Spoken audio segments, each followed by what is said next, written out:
Okay. Hi, everybody, and welcome to May's monthly astrology forecast with Christine at Christine Venus Astrology and me, Freya, at Midheaven Moon Rising. And welcome. We are hoping to get together once a month and give a monthly forecast. So welcome, Christine. Nice to see you today. Welcome. Thank you. Welcome as well. It's good to be here, and I'm excited to start doing these monthly forecasts together. Absolutely. I love that we're doing this like across the world, like across the ocean. This really works well for both our Uranus's in Sag. It's exciting. And yeah, I'm in Australia. So where are you? I'm in the UK.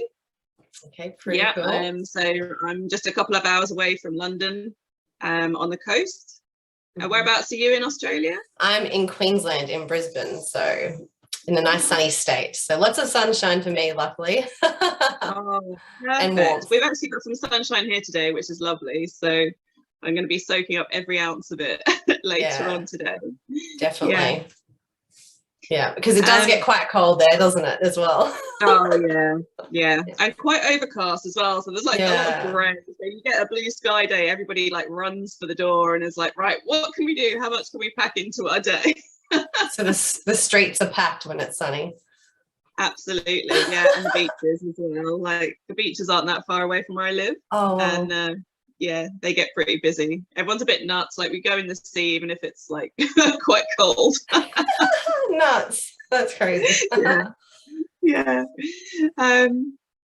Okay. Yeah. So we start today by talking about the first part of the month, and Mercury is.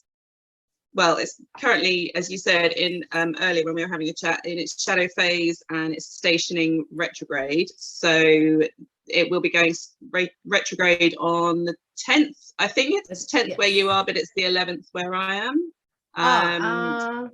It might 10th, maybe around the 10th, 11th. Yeah, it's Mercury retrograde, so the details might be slightly confused. But yeah, 10th or 11th, I think. Mercury is retrograding into the sign of Gemini, back into the sign of Taurus, and then it will be moving direct June, I think. I do have the dates. I thought I wrote the dates. Yeah, I think it's what's the word? Stationary direct. I think it's 3 weeks retrograde. Yeah, so it's usually 2 weeks shadow, 3 weeks retrograde, and then another 2 week shadow. So yeah, absolutely. So yeah, we'll have 3 weeks of it from the 10th of May. So I'd say that until the 10th of May until like the 31st.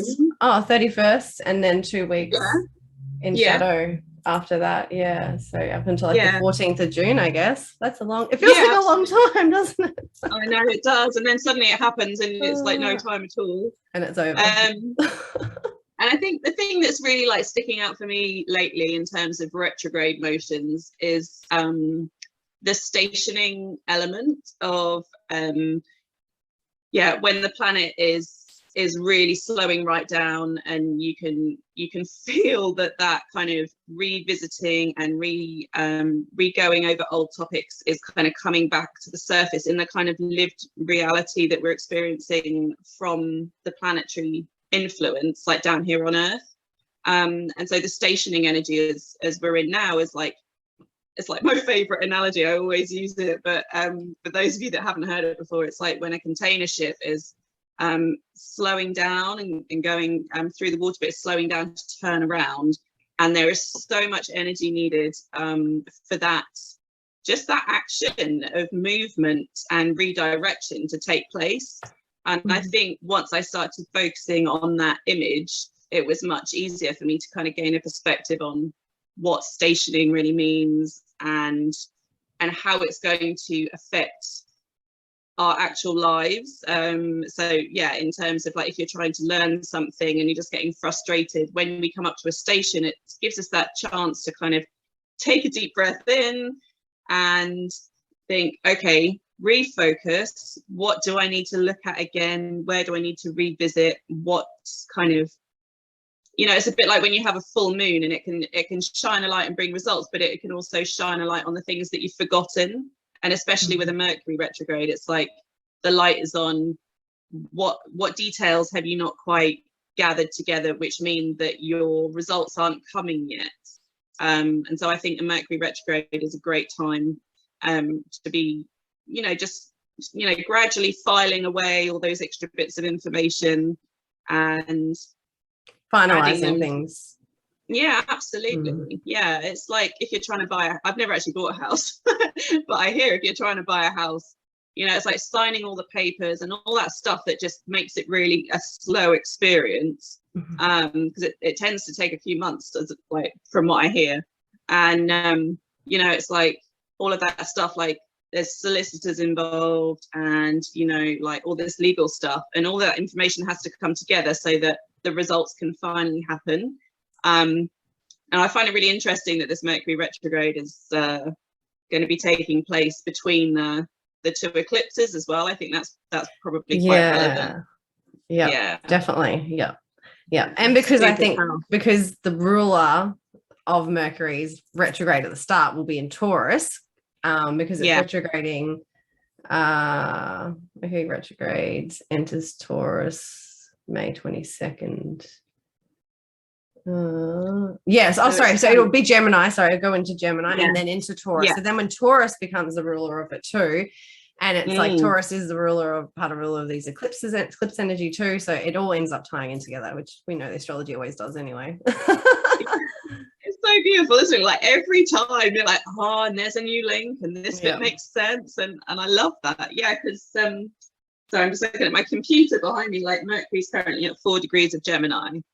So it's only going to get to stationing and stationing at 4 degrees as well. It's stationing. I think it gets to 8 degrees. Okay. And then it's going to start going back, and it's going to go to the late degrees of Taurus, isn't it? Yeah. I think it's I think that's another tie is the 27 degrees of Taurus, and I think that's where the an eclipse was. No, there was, what was it, 27 degrees of Taurus? There was something. Did we have an eclipse? There was eclipse. Did we have a full moon? I feel like there's something significant. And then Venus and Mars and Pluto, they were meeting they were meeting it. No, that was in Capricorn. 1 second. No, I feel like there was something there at that 27 degrees. It must have been a full moon, I think, because I'm looking at the planets behind me. Where are we? Yeah, because the North Node's at 22, isn't it? So it's not there. Yeah. Pluto is now retrograde, and he's just at 28 degrees, so he would have been at 27, making a trine to 27 of Taurus as well. When he's stationed retrograde, I think. No, because he's still coming back from 28. But I can't quite remember what that was. I think there was something there. Rings true for me. So I'm sure it'll come to us whilst we're talking. Probably. But but I fully agree. Like, it's always that Mercury is that time to rethink, reevaluate, go over whatever we were working on, and a chance to fresh and vibrate or put some new energy into like an old project or something like that as well. Something that you sort of forgot about, or something that and it can even be like, as we know too, Mercury retrograde can be things from the past coming back. So people coming from the past. So again, could be people or projects coming up from the past. So so things that you can, review over again and see whether you can get something more out of it, or try and do it in a new or different way, or something like that as well. Because I think it is a time too, once Mercury does that review period and it starts to go forward again, then that's when it's very much in that that energy of I lost my thought there. I was going to say I was going to say refreshing, or starting new ideas coming through. Sorry, the new ideas will start to come through of what that Mercury retrograde, what that shadow, what you went through, all that reviewing and then the new stuff will start to come through at that point. Yeah, absolutely. And it's interesting when you say about the retrogrades bringing, so when any planet goes retrograde, it can have a similar effect in terms of like bringing people back into our lives. Yeah. And I think that's really interesting in terms of just having had the Taurus new moon eclipse, and we're moving into next weekend the Scorpio full moon eclipse, lunar eclipse, and the eclipses often have that very fated feeling, don't they? Yeah. And so with a Mercury retrograde in between them, it's like a very fated meeting of the past coming through because of the retrograde. And I think because we had that, that Venus retrograde from from December to February, I think it was. I think it was like November, and that December. Was so intense, and it was with Pluto, wasn't it? Yes. Yeah, and I think that just, I don't know, that feels like particularly linked to this. And I guess because Mercury retrograde is going to go back to the late degrees of Taurus, and late degrees of Taurus formed a trine to that Venus Pluto conjunction. Yeah. And so it's like themes of romance, money, values as well, relationships, coming up, all that coming up. And the Mercury retrograde going back into the Venus ruled sign of Taurus. And then just having had that new moon in Taurus, it's a very Venus has been so significant the last 6 months, really, hasn't it? Yeah, it was crazy. I've never felt more so much Venus energy, and so much going on Venus. I know, it's crazy. Yeah, absolutely. And so much relationship based energy too. All that. And values, about our values. The big values I think is huge. I've never felt so so it can be quite I guess depending on your chart, it can be comfortable or uncomfortable, but I've never felt it's such a theme in my life, in terms of values, and kind of checking in with yourself, and do you want to keep them the same, or do you want to change them? And I suppose with that full moon in Libra that we had at the last full moon, that's what is Libra? It's cardinal, isn't it? Cardinal energy. So that would be up for change and interested in trying new things, whereas all of this Taurus energy, so Libra being a Venus ruled sign and Taurus being a Venus ruled sign, now with all of this Taurus energy, that's very fixed and not up for change, and so the idea of change could be a lot more uncomfortable, and then ultimately, if you do manage to change, I guess the results would be a lot more long lasting and solid in the sign of Taurus, whereas Libra, it could be a bit more I'm going to try this and try that, and never quite committing, whereas in Taurus, it's Venus is asking you to really commit to what your values are, and your finances, and your relationships, and all of those Venus-y topics. Because Venus does like to, in Taurus, the Taurus energy likes to hold on to things and doesn't like to let go. And I've just been talking actually about this with my subscribers, because I run a monthly astrology subscription, and I sent them out a video the other day, and I was just I feel so I've got Chiron in Taurus natally, which is kind of the wound from childhood that you carry into adulthood, and it's you can kind of heal through your Chiron sign.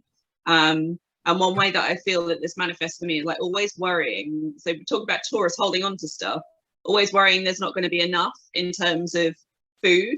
That's just one example, a very simplistic example. And so I've been looking through my cupboards at home, and I'm instead of going shopping, you should see my cupboards. I wish I could take you downstairs and show you around. Even in the fridge, we've got stuff in there from Christmas, and it's it's still in date, long lasting stuff. Again, very Taurus, because it's holding its value, it's still very worthy. I know all about that, especially with food. I'm a Taurus sun, so I love it. And so it's why am I worried about using this half a jar of pickled onions when just use them? I know. I do that too. And then things I'll hold on to that long, it goes off, and then I don't even end up eating it anyway because I just held on to it for too long. But then there's still this sense of satisfaction, like, oh, I managed to really get the most out of that because it's gone off now, so it's not edible. But it's like I could have eaten it, you know. Oh dear. Funny.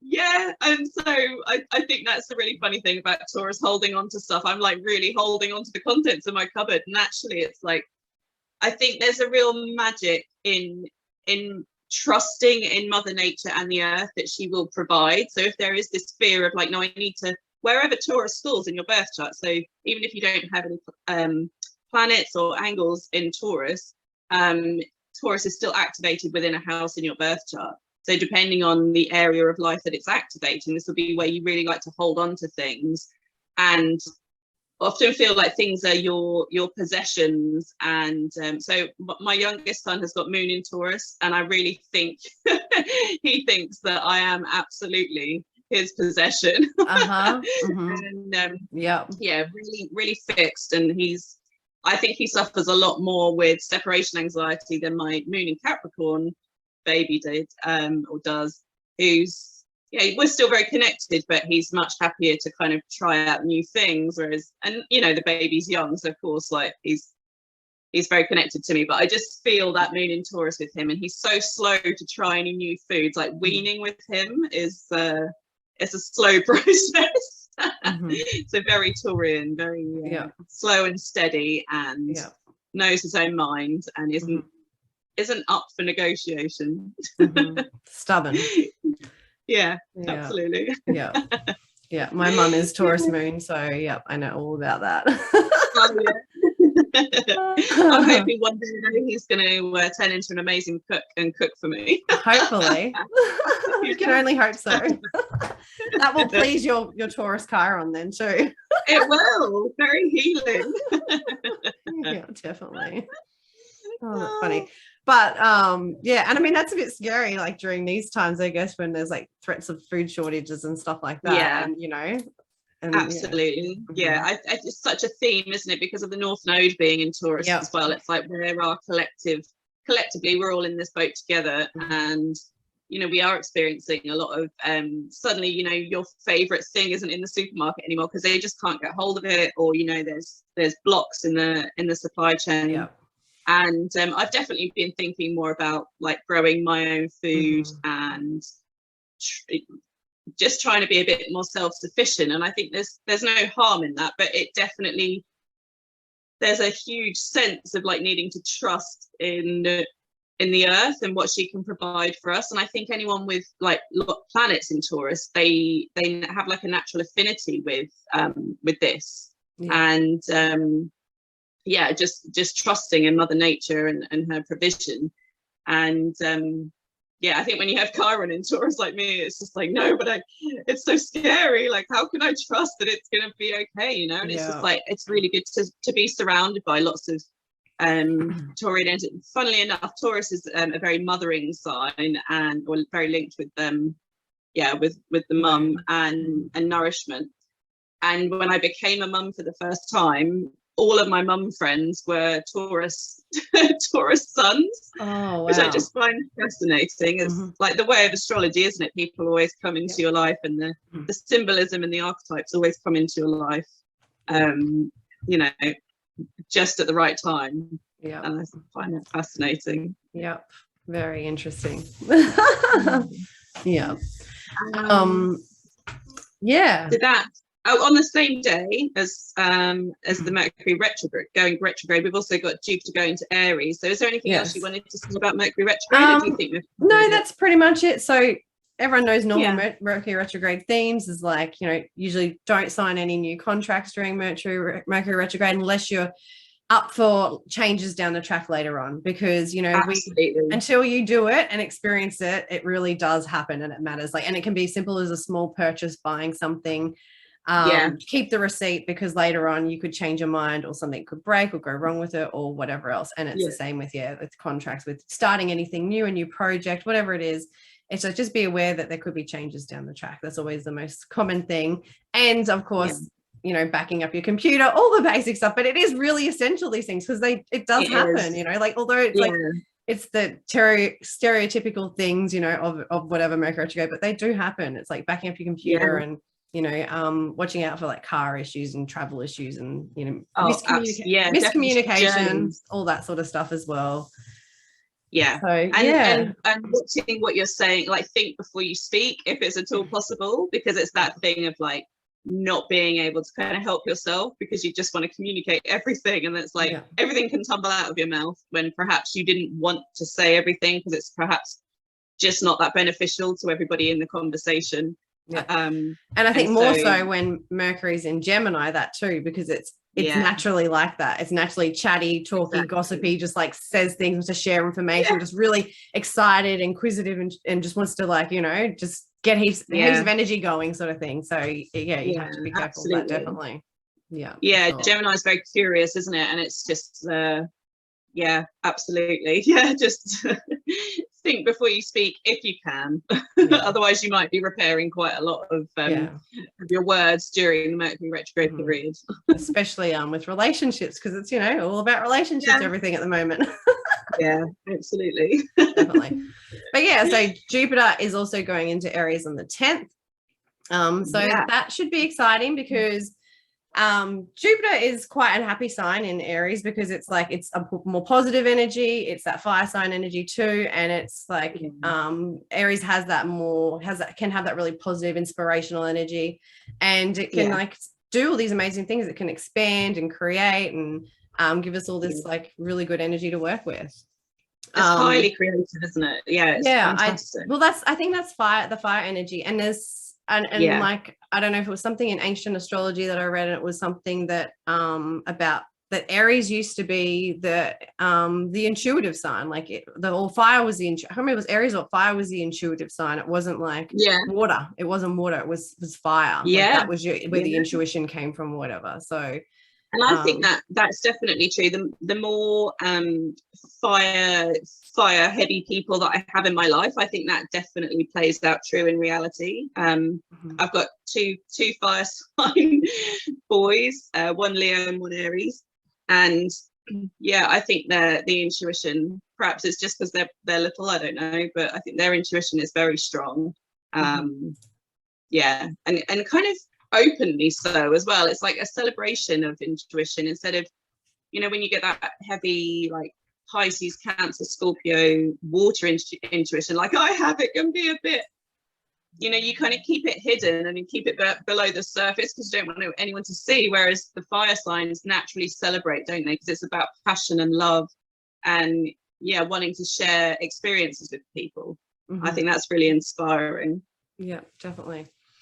And it's going to be great to have some fire in the chart for now. And another thing that a long time ago I read was that Jupiter is actually, like, for the collective, a good place to look at like what the year ahead will be. And I know we're like not at the start of the year now, but what Jupiter's doing apparently really affects us in the collective. So it's like, now Jupiter going into Aries, it's like really, you know, that Aries energy is going to affect the collective too. And I guess Aries energy is more like warlike too, which can be a little bit scary because there's a lot of positive things about Jupiter, but there is also that, you know, we can overindulge, we can be over optimistic, we can have excess of things and all that. It can expand things negatively as well. So it's, you know, the Aries warlike energy or any of that sort of stuff, and it's kind of collective thing, it could, you know, expand some of that energy as well, which may not be as good and positive, but because it's a Mars ruled sign, isn't it? So Mars is the warrior, and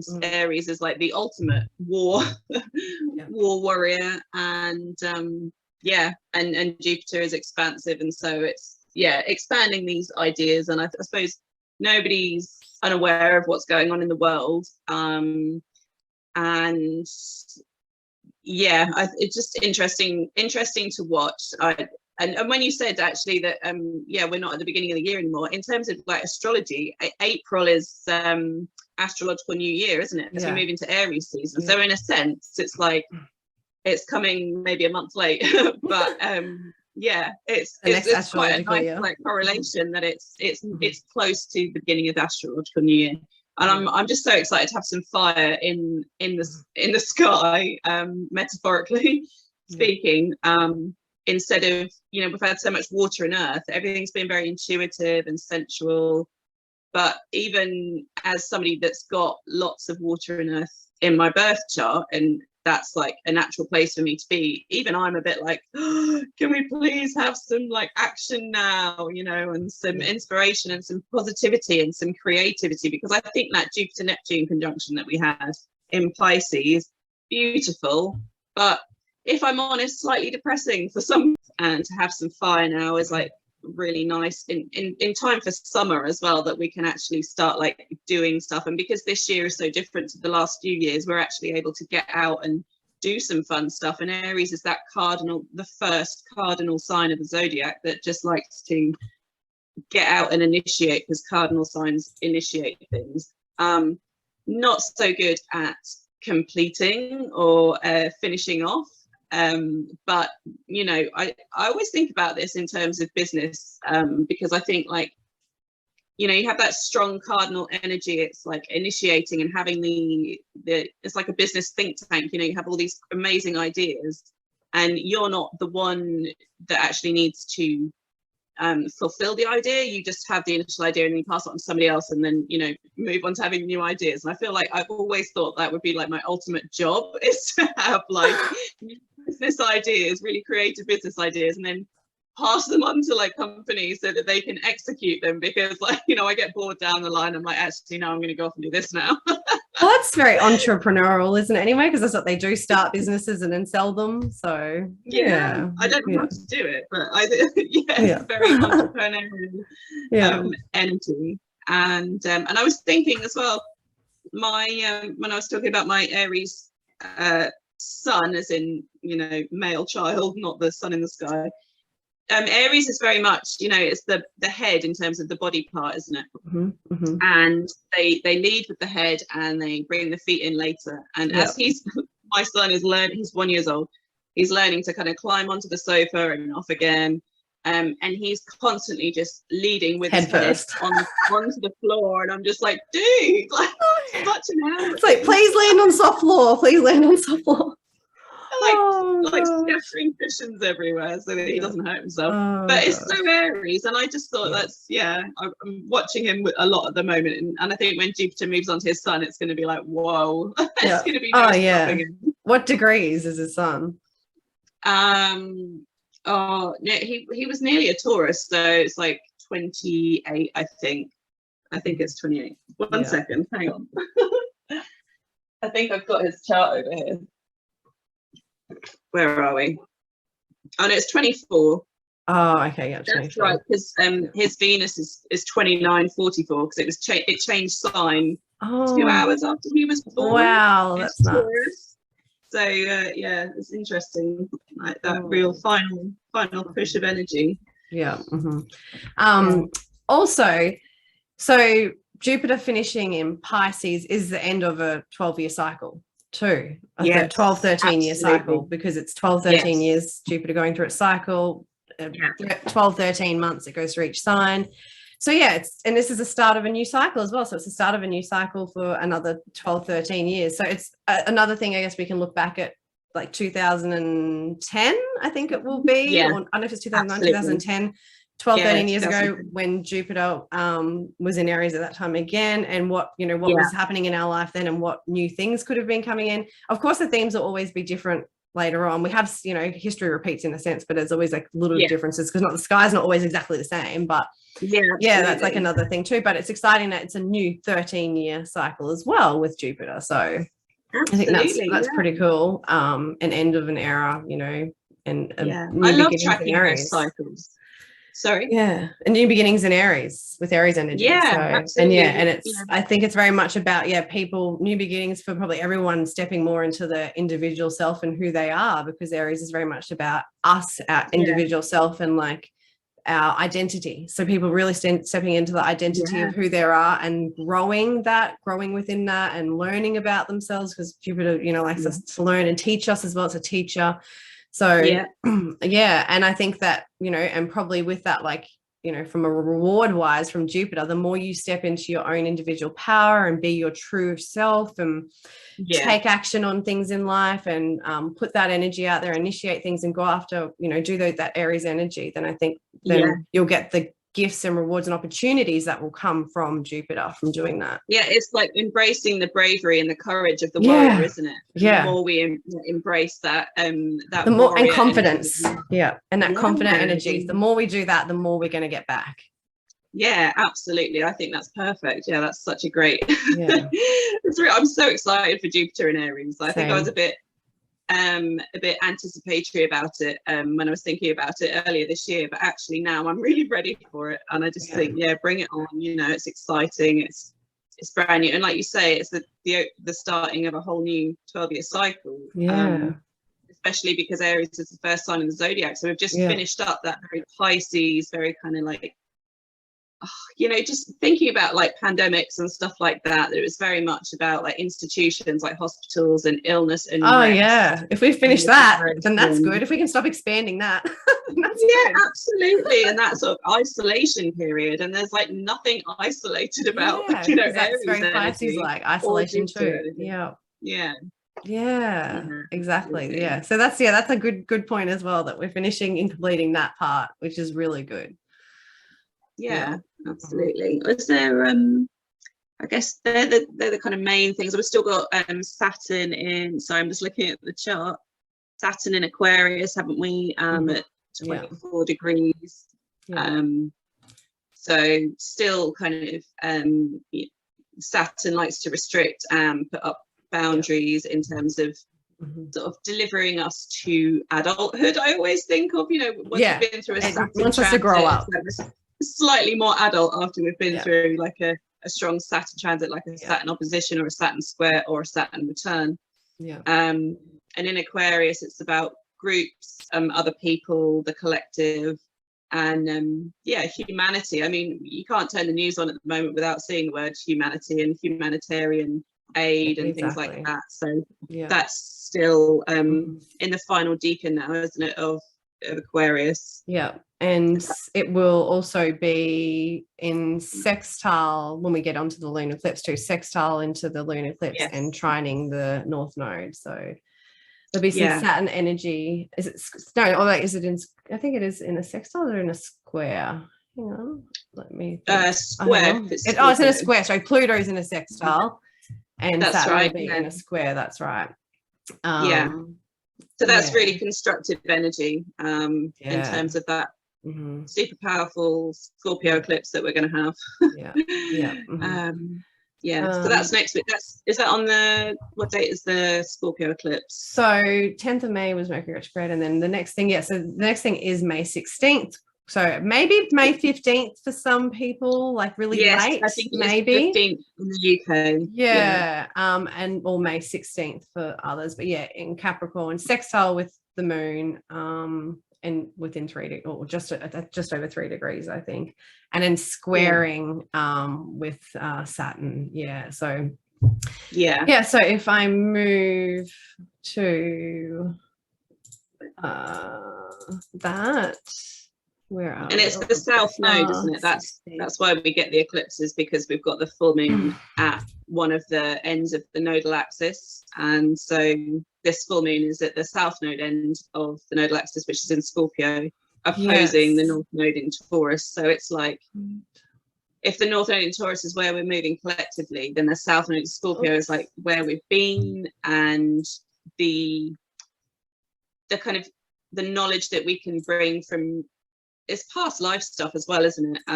The knowledge we can bring from what we've experienced previously, and the north node being where we're going. So it's never like, I used to have this real thing thinking like the south node was like, oh, you don't you cut it off completely, you don't put any attention to it, you don't do it. And then I learned that you embrace it and you use it as your power to then move towards the north node. Absolutely. And really utilize what you've learned, because the south node is so comfortable to you because it's exactly what you know It's the North Node, which is real, like brand new horizons. It's the countries you've never visited before. It's the places you've never been. And it's learning these new skills. And it's North Node and South Node are always in opposite signs. So no matter if your South Node is in Scorpio, then your North Node is definitely in Taurus at exactly the same sign, but opposite, same degree, but opposite the sign. So I think with this full moon, I was watching a really great video from Pam Gregory. Do you follow her? Yes, I haven't watched any videos for a while, but I used to back in the day watch quite a few of hers. And so I just love what she said about this eclipse, is that it's just super powerful, because it's so emotional, because it's a full moon, which is really emotional. It's in the strongest, deepest water sign, which is really emotional. The most emotional water sign, pretty much. And it's an eclipse, which is even more emotional. And thinking about fated people coming into our lives, and fated events as well. And in this eclipses kind of are fated, they're destined, they bring situations, people into our life, and and they shake and stir things up. You've got that sort of Uranian sense to them, where they're like, things can enter and come into our life really fast. Suddenly, and sudden change of direction. And I think that what makes this lunar eclipse even more powerful than the solar eclipse we just had, is that it is closer to degrees with the actual nodes this time. So it's at, I've got the chart up now, so it's 25 degrees it's happening at, and the nodes are at 22 degrees. So it's brilliant, like less than 3 degrees, that they are they're meeting at. So I think that makes it super powerful too.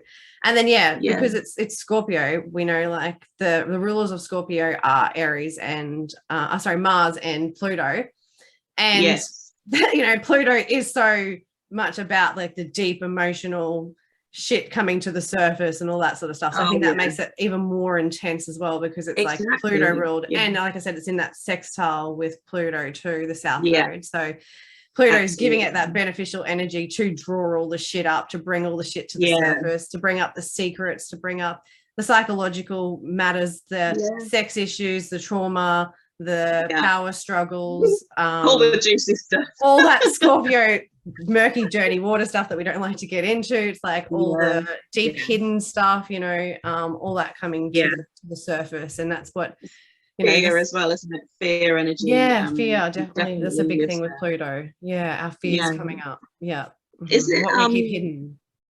Doing something with Neptune as well? I'm just having a look. Neptune and Mars, I think I wrote down Neptune and Mars are conjunct at the same time. Conjuncting. So they're at 20, so they're just under a degree away at the time. So maybe like in the next few days. So they will be they're basically in a sextile with the North Node, and that means obviously with the trine, then with the South Node. So it's the trine with the South Node. Absolutely. So like that's more so we've got Pluto and Neptune together, and if Neptune's all about dissolving things and an illusion and stuff like that too, and and all that with the Mars energy, it's like that masculine, that fiery, that driven energy coming in together with that war-like energy too. And and I think that because Jupiter will have just gone into Aries a few days beforehand. Exactly that too. So it's just like it's all going to be just, it could be a bit explosive really when you think about it, like that Mars energy with Neptune, and then it's with the Pluto energy and everything else going on, like and Scorpio, it seems very explosive. So whether it's explosive in the world or whether it's explosive for people in their lives, like all the shit comes to the surface and it explodes out or whatever it is, then absolutely. But I suppose in a sense it's from great, we have to go to these dark places to ultimately transform and rise up as the phoenix, rise up as the phoenix and transcend and to evolve us so that we can move to high frequencies and like that's what the eclipses are doing. It's like getting us more in alignment with people that are more on our path, projects or whatever, our jobs, our workplaces, our situations, our life, our living situations, everything. It's shaking everything up in our lives, so we're more in alignment, so that when over the next 6 months this energy keeps like manifesting, and also like more crazy stuff keeps happening in the world, because we know we've got some more like Uranus and Saturn squares coming up, and like a lot more intense energy coming up. So like it's preparing us so that we're in the right places with the right situations with the right people, so we can be supported with that Taurus energy, have a really good support system, and have you know, people around us, and like whether it's communities or whatever it is, and whether that's what that Saturn is doing too, making us get serious and get real build like good communities and situations like that, so we can support each other and have those structures in place, so when the, you know, crazy squares and everything else come, you know, we're prepared. Yeah, absolutely. No, that's so true. And I was just thinking, like, thinking about like strong Pluto Scorpio things, and I was thinking about a transit that I went through a while back. A Pluto as like an opposition, Uranus opposite Pluto, a few years ago. And I was like, this is such a classic, to kind of like archetypally, I literally remember at that transit, I you know, I was in this room, and I remember leaving the room and coming back, and I left my old self in that room, and then I came back and I was reborn. There was literally my old self, like had basically died, you know, and I'd moved into this new phase. And I'm getting goosebumps just talking about it, because I'd never felt it so profoundly, and I didn't know it at the time because I wasn't really paying attention. But I think astrology is so great in terms of looking at the future, and also in terms of looking back, because once you can sort of analyze transits of the past, you can really get a sense of how they might show up for you in the future as well. And with Pluto and Scorpio transits, they're always going to be deeply powerful and transformational. So, you know, people often talk about death, you know, that's just in a sense, it's one very tiny interpretation, because it is more so the transformation and the change, and the getting rid of the sludge and the shit and everything that we were just talking about. So that, you know, there is this fresh kind of got your new eyes on a new world kind of thing, instead of living in that past and in that murk and being stuck in it. Yeah, it's like that Scorpio energy too is a fixed sign, so it gets stuck in it until something comes along, like eclipses. If eclipses come along and they break things down, they like cut things out or whatever, like it forces, it's forceful energy, exactly, because it's like we weren't moving. And especially if it's like we're talking Taurus and Scorpio, you know, it's where we're stuck, we're not taking any action because we're like either too stubborn, or we're not seeing our value and our worth, or we're stuck in the psychological stuff and whatever else. And it's like really coming this is why having Jupiter in Aries is so perfect. Yeah, exactly. Yeah, definitely, because it's going to help. Gives us that bit of energy to kind of think, actually, no, maybe I can make a change. Maybe I can face some of this stuff, and maybe I can work through some of it, instead of just being sort of stuck and closed in. Yeah, and Venus in Aries is probably going to help that too, because, you know, Venus is our values, it's our love language, it's you know, the way that we're interacting, I guess, with, you know, in a loving way with whoever, and it's like, in Aries, it's going to make us more cutthroat. It's going to make us go after what we want. It's going to make us a bit more selfish in that. But, you know, sometimes we need that, because otherwise we get too stuck in the people pleaser energy of Venus, where we don't take any action. We don't do anything. We're too busy people pleasing. We're being too lazy. We're in too much pleasure and relaxing and all those Venusian themes. And we're not getting anywhere. We're just like missing. You can miss opportunities and stuff like that, because we're not, you know, so that's where that, I guess, that when that Aries energy with Venus in that Aries energy, she can take action and she can get moving, and then, you know, move on her values and what's going to excite her and all that, and not be stuck in that stuck people. That Scorpio eclipse is going to be very linked with personal power, isn't it? So it's really telling us, you know, if you have been giving too much of yourself to other people, then now's the time to claim it back. And with the Aries energy all coming in as we get, you know, the Jupiter ingress and then the Venus ingress, like you said,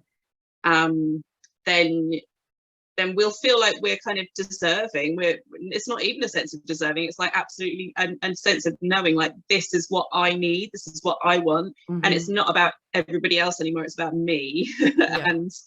And I think it's really important to reflect on that as well.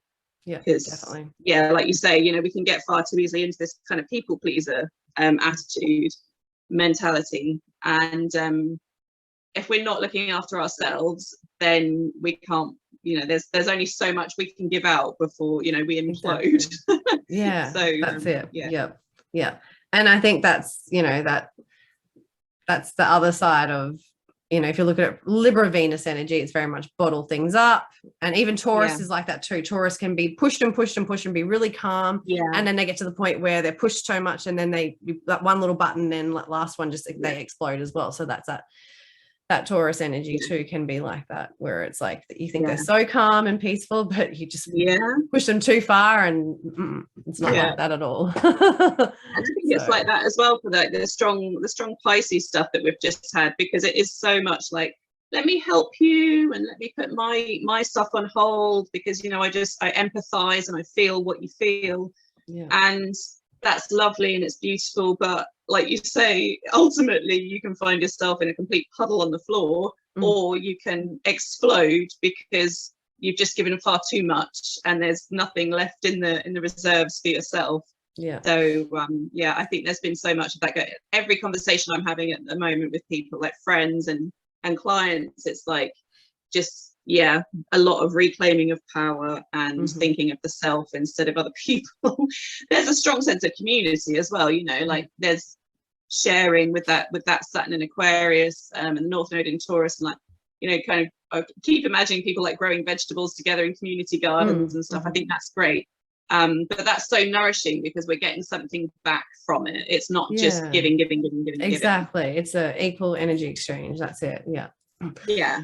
I think also with talking about that, you know, the people pleaser and all that sort of energy and giving too much away. Now, I think with Saturn also squaring, that's where Saturn comes in and says, so I think at the solar eclipse, Saturn was there saying to us, let go of boundaries. We've had too many walls up and all that. We need to let go. And I think that we had to let go of all the ones that were no longer serving us. And now this is going to come in, the Saturn, and say, now you need to put in strong, good boundaries, healthy ones that aren't around like toxic shit, around all that crap that we need to release and let go. But now those ones that you released and let go before at the last eclipse, now you need to put refresh new boundaries, put new you know, and it could bring up some obstacles and some, like, you know, situations where we need to detour and go with a different way, because Saturn does that in a square, you know, it detours us or it stops us to make us like take another path, or puts an obstacle in place, or makes us create a new boundary, or whatever it is, you know. So I feel like Saturn will be there to to sort of like then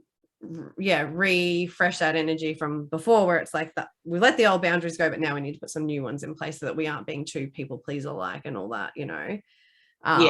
But still remembering that we had to release and let go the ones at the past one, which were, you know, ones where we're just like not letting anyone in. We got too strict of boundaries where we don't let you know, anyone into our life, and we're you know, blocking, you know, having too many walls up, and like never opening our hearts up to love and all that sort of thing.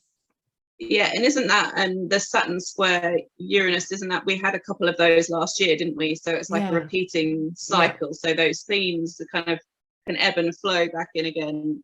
So you might find that the things that were happening last year during the Saturn Uranus squares are the kind of that's the energy of what you might be experiencing this time. So I always feel like, you know, once you've had that retrograde, the revisiting is much more kind of, you've got a bit of knowledge behind it, instead of like the experiencing the transit for the very first time. So once we've had a retrograde transit and then going, you know, revisiting, you're armed with more knowledge, you know, knowledge is power and all that kind of stuff. So it's potentially can be more constructive and productive, instead of just completely like, oh, what is this? I don't want you, like you say, you know, it's not just about ignoring it and like not facing it. It's tackling it head on, like like the bull, the bull of Taurus. Definitely. Do you think that's it for the? I think that's for the eclipse. I think it's just, we know it's just a lot of Scorpio stuff, and we just, like we said, eclipses are faded, they bring in faded situations and whatever else, and that's we're releasing, and it's because it's, you know, it's that full moon as well. It's all about releasing, letting go, a culmination point, a celebration, an ending. It could bring results. It's a celebration, completion of something as well, especially, you know, like we said, we're at the end of this huge 12-13 year transit with Jupiter as well, so there could be lots of things ending now and completing and finishing with that energy. Absolutely. So yeah, and Scorpio's inheritance as well, isn't it? Like inheriting things from other people. And when we're looking at the nodes, and that's what the South Node was, is like releasing and letting go of the need of other people's resources and money and finances and loans and all that stuff. Yeah, absolutely. And moving towards your own, like you said, your own ability to be sustainable and grow your own food and do all that sort of stuff yourself and all that. Being self-sufficient. Absolutely. And about like, your personal resources, not other people's, moving away from other people's. And using your own skills and abilities to be able to sustain yourself and look after yourself and have security and create abundance and whatever else in your life as well. Absolutely. I think that's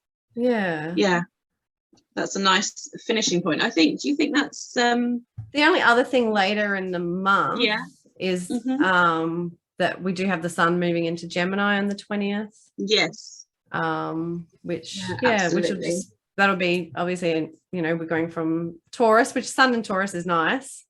But sun, it's that nice kind of steady period before. I was thinking about this the other day, that Gemini's it's like the salesman, isn't it? And it's when we've finally got some crops to kind of take to market and to sell, and to kind of barter on prices and information. And I always think of Gemini because it's your locality as well, your local area. It's like popping to the nearest shop, having a chat with your neighbors, cousins, siblings, all those kind of very like formative relationships, isn't it? And so I think Gemini season, absolutely, it's a lovely season to have in the year, because it's very busy. There's lots going on. There's lots of information shared and lots of social activities, which would be great this year, because the last few years have been a bit odd in terms of if we've been allowed to socialize or not. Whereas this year should be reasonably back to normal, if that's a term we're ever going to use. We'll see after this Saturn Uranus square but that's right. And it's very much like I said, it's like sharing of information. I think it's like the sun's in Aries, so it's like initiating the new ideas, and then in Taurus it's like grounding them and planning them or whatever, and then in Gemini it's like thinking about them, planning them, writing things out, putting ideas out there, talking and communicating with people, like networking and sharing, all that sort of stuff. And like it'll get really busy and it could feel like fast, especially we've got all these planets going into Aries now. There won't be much left so much in Pisces necessarily anymore. So it's like between Gemini and Mars energy, Aries energy, we're going to have like more fast-paced energy. Like we're going to be going. So if you felt like it's been really slow, and if you felt like you haven't been able to get much done, or if you felt like things haven't been moving in your life or whatever, after this eclipse and then after this sun moving into Gemini, because sun is our vitality, it's our what lights us up, what makes us happy, it's what the sun is illuminating in a chart, an area of our life that's got some really good positive energy, that's like that where we can really put work on, or just like have some fun and enjoyment in as well. So in it's that Mercury Gemini, isn't it? And Mercury is the quickest planet, so it's like that's where the speed comes from, isn't it? It's just like zipping around.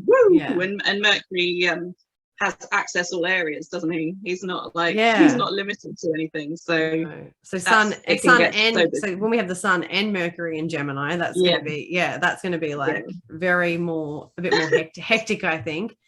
Absolutely. So definitely. And then I have on the 24th, Mars is going into Aries. So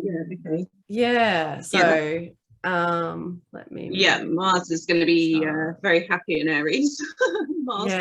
So there's more Aries energy, and like Mars in its home sign in Aries, but again that's where like I don't want to be negative and stuff like that, but then that's where more like war energy can come through and all that as well in the world, but again that's where like this whole eclipse and everything is setting us up for, is that so we can be more grounded and like more in our right places and the right people, and setting up the right foundations and all that sort of stuff, so that we can be ready for anything that comes. Absolutely. It's to be very grounded in that Taurus energy. That's great. And surely like the last 2 years has prepared us anyway in some sense to be more prepared in the future. I don't know. You would hope so. We'll just expect the unexpected as well. I mean shocks and surprises, because that Uranus is with the North Node still, isn't it? Uranus is at 15 degrees. So Uranus and the North Node meet, I think, I don't know if it's in July that they're meeting up together. Okay. But where are we at there? 17 degrees, 18. Oh, Uranus is going to retrograde. Okay, so it is a little It's just a bit slow. Yeah, where am I? But the north nodes, the nodes are always going retrograde, aren't they? Or maybe it's backwards. not. Yeah, exactly. So yeah, but it'll be exciting whenever it happens anyway. Yeah. And then also the end of the month, Venus is going into Taurus on May 28th. So okay. That will be nice because Venus will be in another one of her home signs. So Venus in Taurus after the Aries. If you've been sorry. No, you go. I just if things have felt a little bit shaky with all the excitement of Venus in Aries and trying to start lots of new things but not necessarily following through with the results, then when Venus moves into Taurus, Venus rules Taurus, and so it's a lot more comfortable and stable. Finances, self-worth, all of those relationships, all that stuff will be more grounded. I feel a lot more grounded by the end of May. And that's the amazing thing with astrology, and like why I find like it's so important to follow, because that like this energy is not going to last forever. We know it's going to change soon, and the energy can change. And like if you're in a bad energy, if it's in something in your chart that's not so wonderful or great happening, it's going to shift eventually at some point. So it's like it's not always going to be like that. Things are always changing. It's all cycles, isn't it? And absolutely. That's one of the things I love about it, because if you are having a bad day or a bad week, it's just like, no, just remember that everything's going to shift and move on, and it does as well. I mean, without, it's freaky sometimes how accurate it is, but it definitely scary. Seems to work. So it can be. And then the end of the month we have a new moon in Gemini. So on May 30th. Yeah. So that could and it is May 30th, I think, for the collective. I think I used those times being collective time. So like probably US times more than anything. So that's a really nice time for starting new projects as well, isn't it? And, new beginnings, new opportunities. Communicating information, and especially after a Mercury retrograde. I know we won't be out of Mercury retrograde yet, will we? No, Mercury in Gemini during a Mercury retrograde. But I think that just helps in terms of us really being sure about what it is that we want, the intentions we want to be setting for that new moon are definitely in alignment with what we feel. Because we will be revisiting everything, and we'll have had that Scorpio eclipse, so what we feel will be very much familiar to us still, I think. That will be interesting actually, if that the new moon in Gemini and the ruler being Mercury in retrograde. So it will definitely be more, it's it's a time of reflection usually. Is that more of like a full moon thing, or new moon? No, new moon's more a reflection too, I guess. So I guess that it will be more of a reflecting on things. And I think maybe depending where Mercury is at that point, but it will be a good for us to then be actually wanting to manifest new moon things that are more in line with our ideas and what we actually want to move, the plans that we want to move forward on, because Mercury is very much about planning too. So what we want to actually plan and move forward with as well. I guess it adds more of a sense of stability, doesn't it? Instead of just kind of going all out, it adds that very Saturn kind of like it grounds the new moon Gemini more, I think, being the ruler being in retrograde in a weird way. Which is nice because of that north node in Taurus and our collective kind of direction anyway. It could be really helpful in terms of setting things up for the future. I think that's really positive, actually. I've never really considered it before, but it makes a lot of sense, doesn't it? It does. Right. So that would be the end of the month, and then we'll do another episode for June. We will. Definitely. Absolutely. So thank you everyone for watching today. Make sure that you follow us both on Instagram and our YouTubes. We'll put links in below. And we both post daily on Instagram, so make sure you check us out there, that's for sure. And then we'll look forward to doing another video together. Yeah, I suppose it also makes sense to mention that we're both available for readings as well. Yes, yeah, personal readings, via websites or Instagram. Via Instagram, I think we both have link trees that have all our links on it as well. So if anyone wants a personal reading, wants more, help with where the eclipse is falling, where this amazing Jupiter energy is going to be manifesting for you over the next 13 years, what sort of, luck and abundance can come through for you, or whatever it is that you want some help with, then we're here to be of service. Yeah, absolutely. But this has been so nice today. Thank you. It's been really thank you nice for joining me together. No worries. Been great. Look forward to the next one. All right, take care, and I'll talk to you all soon. Take care. Bye. Bye.